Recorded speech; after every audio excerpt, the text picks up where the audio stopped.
Hi everyone, welcome to Wild Takes. On this episode, we're going to be talking about the mother figure. So, first and foremost, again, I'm not by no means any expert. I'm not giving any medical advice. So, let's go ahead and dive in. Mothers or mothers to be. Mothers to be, let's start with mothers to be. How important and vital your role is before preconception. Let's start in the beginning, before the beginning. You need to address your body before this baby comes in. You need to get ready. You whatever it is you're consuming, you and your husband, but mostly you. Yes, your husband seed it is or fertilizer. It is quite vital of good quality, but do keep in mind that it is in your soil and it is your seed in your soil that is going to raise this new life. Again, this is not just a little bowl of dough that you're just making. It is a hopeful life. So, preconception, please cleanse your body. No alcohol, no coffee, heavy drinks, a lot of rest. You need a lot of rest, and actually eat a lot. A little extra fat in your body is actually good for the brain development of your baby, your future baby. Once you have acquired, thanks God, this beautiful baby, you are pregnant. I hope your symptoms are light. I hope your husband did do the job, and I hope he has good fertilizer and you have very light symptoms to no symptoms, which it is possible. Yes, it is. Hopefully one day I will bring an expert, a doula probably, to talk about this. It's quite beautiful. Birth is just quite beautiful. So your husband hopefully did a good job. You don't have so many side effects, or maybe just a little. You still have to eat a lot. Don't be ashamed. Don't be ashamed. Eat whatever it is that your body needs. Be careful with the supplements or whatever it is that your doctor or your health professional is advising for you. I will invite you, mother, to be please question everything. If you know what you're doing, you're not going through the natural regular route. Again, in this episode, we are going to be going against the narrative. We don't like hospitals much here. But no, seriously though. This is very important how you decide to deliver your baby, how you are going to prepare, which way you're gonna take your body through this journey, because it's quite spectacular but a hell of a journey. So vital for you to please keep rest. They want as much as you need. Healthy food. Please try to focus on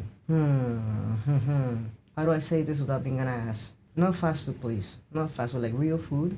You need to focus on density, nutritional density of your foods, your intake. Super important for your baby. There should be usually a natural route or supplement for whatever it is that you're lacking if you have any depletion of any sort. But I will invite you, mothers or mothers to be, to please dive into many weird stuff before you actually acquire your baby, before you conceive. Just to inspire you, please take back 500 years ago, Native Americans and the Amazons. How were they being assisted by giving birth, and what was their diet? What was their daily life? What were their habits? And what are the proceedings? What are the procedures that they go through once the baby's here? Highly invite you to dive into different things, but focusing on how important it is, the food source of your baby, not just when you have it inside of you, but obviously once the baby's out. So this is very important. You need to have nutritious foods inside of you. Try to make it organic. We already know what's happening, what's on display. I am not diving into that, not yet. But you already know. We're not stupid, it's here and everything is on display. So needless to say, how important it is. If you can, I would advise also a heavy metal detox, if you can, and also check for parasites. That is also, of course, if you don't encounter any restrictions or, hesitation from the lab that you're choosing. But I do hope you can get through those. There's always private labs that you can resort to. Once the baby is born, I will assume that you did a lotus birth. I will assume that you kept the placenta attached to your baby, and I will assume that all those mother cells in the placenta were all to your baby, so you have a very healthy, nutritious baby. I am also going to assume that you went to a natural route and your baby does not have any kind of vaccine. So I'm gonna assume that you have a very healthy natural baby. The feeding of your baby, it is quite magical. The connection that it creates between you and your baby when it latches on your breast. It's not just obviously, yes, the nutritious density that comes from you and your blood and the milk that you're producing. See how important, how vital your body and your state of mind that we don't take into account is. Your milk process is different depending on the day and on the needs of your child. So for all those mothers that are pumping milk, because you're producing a lot, blessed to you.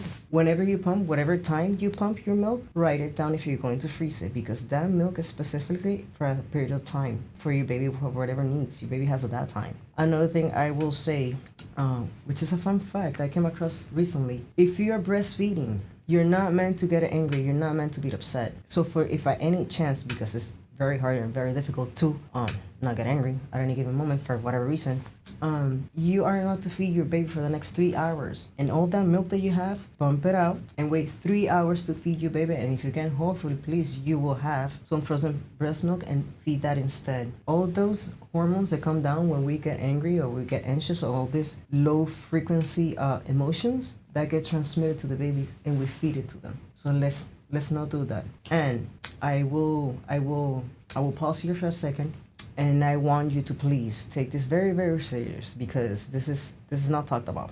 No formula, mama. If you want a really smart baby, it's almost like 10 points of IQ higher, obviously, if you breastfeed your child. That is not spoken about. Yeah, that comes from you. Again, it's not medical advice what I'm giving here. I am by no means any expert, but please, let me be just at least a beacon of inquisition, intrigue, question, wonder. At the very least, let me be that for you. There's different ways. It might be scary because we are used to one narrative, but that's not the only one. That is definitely not the only one. If you want to get into really dark stuff, dive in why the position to check women, and why, just why. Some perv prince named Louis. Just go figure. I'm not gonna dive into that, but just fun facts so you can just gather and you can see why things are not adding up at this point, and why I speak the way I speak. I will not give you all the details. I would like to inspire for you to go dive in and do your own investigation. I think it's a much healthier way. So coming back to your children's life, breastfeeding, the connection, the nutrients. You toddler. Yes, it drives you insane. Yes, it drives you crazy. You still have to be there. Let's try to be responding positive instead of reactive toward the kid. We do get to spend much time with the child, the toddler, in this early years than fathers do. Be patient with your kid. Screams are not necessary. You're talking to the most precious thing you created. There's nothing better. You're not gonna create anything better than this, than a whole baby. I don't care how successful you are as a man, as a woman. There's no better success, there's no better creation that can come out of you than just making a baby, not just making the baby, but raising the child. So, in this very early on stages of life, please be patient and be gentle with the baby and yourself. When you are out of it, give yourself grace and ask for help. But baby shouldn't pay the price. Baby is gonna annoy the shit out of you, and it's gonna ask you a lot of questions. It's gonna be 1,000 times man per minute. Yes. This is the main foundation, the main ground where we build the confidence, the appreciation, and how our children will respond to problems or accidents in their lives, in the future lives. So very important that you show up with support, with love, with respect, and with appreciation for your child. Very important. I am trusting that you have a father, whether he lives with you or not, that is supporting some kind of structure, and you're having some respectful baby. And when we move on to the teenager years, which are the most by far the most complicated years, communication is key, moms. Communication is key. I will say again, I am not pro-violence, but a smack in the ass every once in a while, it is necessary.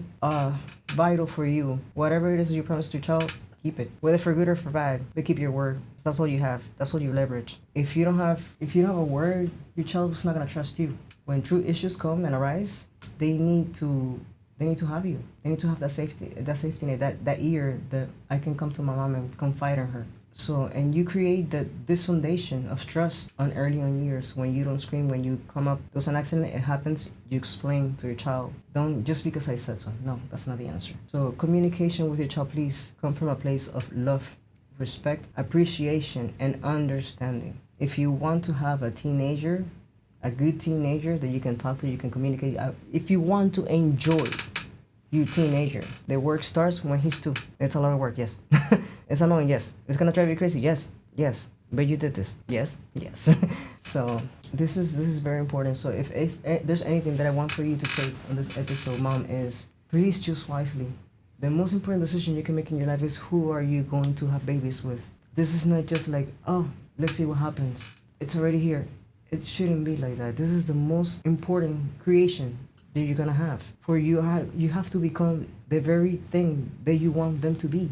As a mom, you have to treat your husband the way you want your daughter to treat her husband. You have to show up in this relationship. You have to teach by example. It's not just talking. Talking doesn't work so much with kids. With anybody actually. We learn more just by seeing example.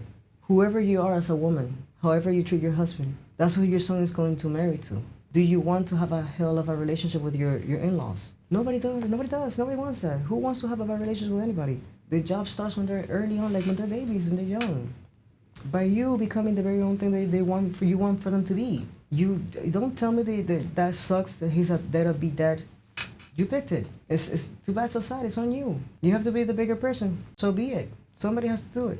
Child cannot pay the price. You cannot weaponize your children. If you're happily divorced, because I'm gonna say happily divorced because we are out of our relationship that it was damaging. It was not just not meant to be for us anymore. It was done. Happily, we're out of that cycle. But the kid's still there, right? They cannot pay the price. Do not weaponize your children.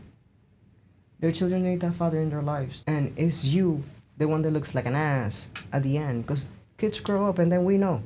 Keep in mind, if you trash talk that child's dad in front of their kid, half of that child is coming from that dad that you chose.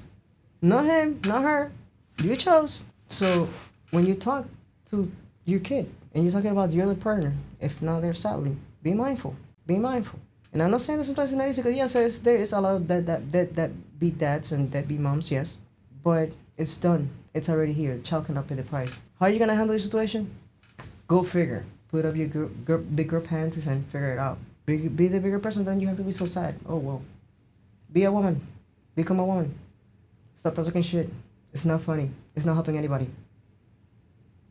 Definitely not helping your child. And it's just making them resentful towards you actually. It's a call. It's a I'm not gonna call it a wake up call, but like a consciousness call. Be conscious. Be conscious. I know it's not easy to be a mom. It's not easy to be a dad. It's not easy to be a parent, period. It's not easy to be an adult in these times. But if you're already raising life on this world that we live in, do it right. Just do it right. So if you're going to take anything from this episode, please understand. Your behavior shapes your child.